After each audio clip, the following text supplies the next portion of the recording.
গগৈ আপুনিও এই খেৰণিত যেটো বা পশ্চিম কাৰ্বি আংলঙত যেটো পৰিস্থিতি হ'ল আপুনি নিশ্চয় দেখিছে বা গম পাইছে এটা ভূমি অধিকাৰ সাব্যস্ত কৰি তেওঁলোকে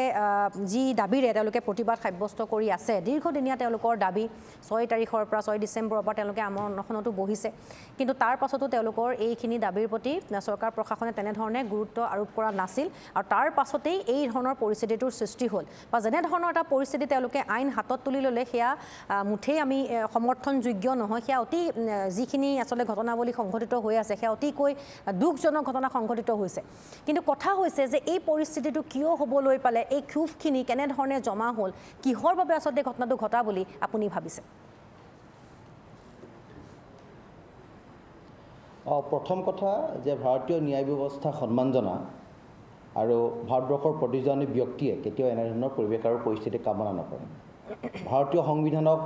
সন্মান জনাই আমি এই ধৰণৰ কৰ্মকাণ্ডৰ পৰা সকলোকে আঁতৰত থাকিবৰ কাৰণে আমি বিনম্ৰতাৰে অনুৰোধ জনাওঁ কিন্তু বিষয়টো আজিৰ নহয় বিষয়টো বহুত পুৰণা আজি আমি 6টা জনগোষ্ঠী অসমত জনজাতিকৰণ বিচাৰিছোঁ কাৰণ আমি সুৰক্ষিত নহয় আমি কৈছোঁ আমাৰ লেণ্ড ৰাইট নাই আমাৰ পলিটিকেল ৰাইট নাই আমাৰ ইকনমিকেল ৰাইট নাই উঠি অহা নৱপ্ৰজন্মৰ সপোন সাৰ্থক হোৱাৰ পৰিৱেশ অসমত নাই তাৰ কাৰণে 6টা জনগোষ্ঠীক জনজাতিকৰণ লাগে যিসকলে জনজাতি পাইছে তেখেতলোকে কৈছে যে আমাক 6 শিডিউল লাগে 6 শিডিউল লৈ পেলাই আমি সুৰক্ষিত হ'ব বিচাৰিছোঁ জনজাতিকৰণ কৰাৰ পিছত আমি সুৰক্ষিত নহয় আৰু যিসকল ৰাইজ 6 শিডিউলৰ মাজত আছে তেখেতলোকে আজি কৈছে যে আমি 6 শিডিউলৰ ভিতৰত থাকিলেও আমি সুৰক্ষিত নহয় সংবিধানে আমাক প্ৰটেক্টিভ এটা এৰিয়া আমাক দিছে কিন্তু সেই এৰিয়াত আমি সুৰক্ষিত নহয় কাৰণ কাৰ্বি মানুহৰ খং থাকিব এই কাৰ্বি মানুহৰ যিটো খং সেইটো অসমৰ প্ৰতিজনে স্বাভিমানী খিলঞ্জীয়া মানুহৰ খং সেইটো খুব কাৰ বিৰুদ্ধে যে আগ্ৰাসী এখিনি মনোভাৱৰ থকা সেই মানুহখিনিৰ বিৰুদ্ধে যিখিনি মানুহে আমাৰ পৰা ভাষা সংস্কৃতি কৃষ্টি সকলো কাঢ়ি লৈ গুচি গৈছে আজি কাৰ্বি আংলঙত পলিটিকেল ৰাইটটো নাইকিয়া হৈ গুচি গৈছে সেই কাৰ্বি আংলঙত জেগাত পৱন কুমাৰ নামৰ এজন বহিৰাগত মানুহে তাত ইএম হ'ব পাৰিছে আৰু তাৰ সিলেকশন পাৱাৰ ভোটিং পাৱাৰ কাৰ ওচৰত আছে যে কাৰ্বি মানুহৰ ওচৰত নাই কাৰ্বি মানুহে যেন নিজৰ মনৰ মানুহ এজন সিলেক্ট কৰোঁ বুলি ক'লে কৰিব নোৱাৰে তাত অনা কাৰ্বি মানুহৰ ভোটৰ সংখ্যাটো তাত অত্যাধিকভাৱে বেছি আৰু অনা কাৰ্বি মানুহ কোনখিনি খিলঞ্জীয়া থলগিৰি ভূমিপুত্ৰ মানুহৰ কথা মই ক'ব বিচৰা নাই তাত যিখিনি থলগিৰি খিলঞ্জীয়া মানুহ মই তেখেতলোকৰ কথা ক'ব বিচৰা নাই তেখেতলোক অসমীয়া তেখেতলোক গৰ্বিত ভাৰতীয় কিন্তু বাংলাদেশৰ যিসকল হিন্দু তাত সংস্থাপিত কৰিছে সেই মানুহখিনিয়ে তাত এনেকুৱা ধৰণৰ পৰিৱেশ সৃষ্টি কৰিছে তাৰ ভাষা সংস্কৃতি কৃষ্টি সকলো শেষ কৰি দিব বিচাৰিছে আমাৰ এইটো পাৰত কোনখিনি মানুহ আহিছে যে তাত আছে বাংলাদেশী হিন্দু ইয়াৰে আহিছে বাংলাদেশী মুছলমান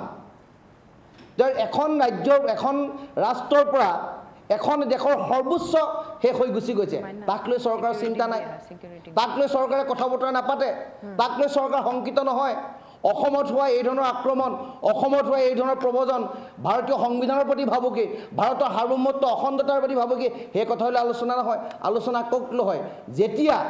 বহিৰাষ্ট্ৰত এজন মানুহক যেতিয়া মৃত্যুমুখলৈ ঠেলি দিয়ে যেতিয়া ভিডিঅ' যেতিয়া ফেচবুকত প্ৰকাশ কৰে তাক লৈ আলোচনা হয় তাক লৈ মানুহৰ শংকা হয় কিন্তু শংকা এইখিনি নহয় যে থলগিৰি খিলঞ্জীয়া ভূমিপুত্ৰ ভাৰতীয় মানুহে নিজৰ কাৰণে সংগ্ৰাম কৰিবলগীয়া হৈছে ৰাজপথলৈ ওলাই গুলি খাবলগীয়া হৈছে কাৰ কাৰণে গুলি খাইছে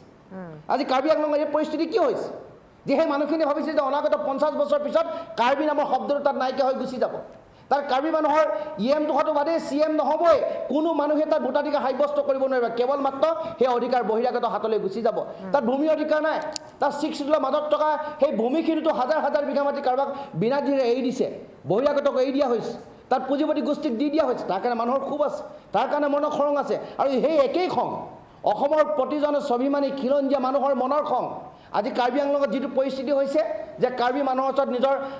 ৰাজনৈতিক ক্ষমতা নাই উজনি অসমৰ বিভিন্ন প্ৰান্তত বিভিন্ন কনষ্টিটিউৱেঞ্চিটো নিজৰ স্থলগিৰি খিলঞ্জীয়া মানুহে এজন মনৰ মানুহ প্ৰতিনিধি চিলেক্ট কৰিব নোৱাৰে তিনিচুকীয়া লিখা জেলেলৈ চাওক তাত কি পৰিস্থিতি হৈছে লখিমপুৰ আগৰ সেই নাওবৈচা লিখা সমষ্টিলৈ যাওক তাত কি পৰিৱেশ আৰু পৰিস্থিতি হৈছে আজি নগাঁৱৰ সেই অঞ্চলবিলাকলৈ যাওক তাত কি পৰিৱেশ আৰু পৰিস্থিতি হৈছে তাক লৈ চৰকাৰ শংকিত নহয়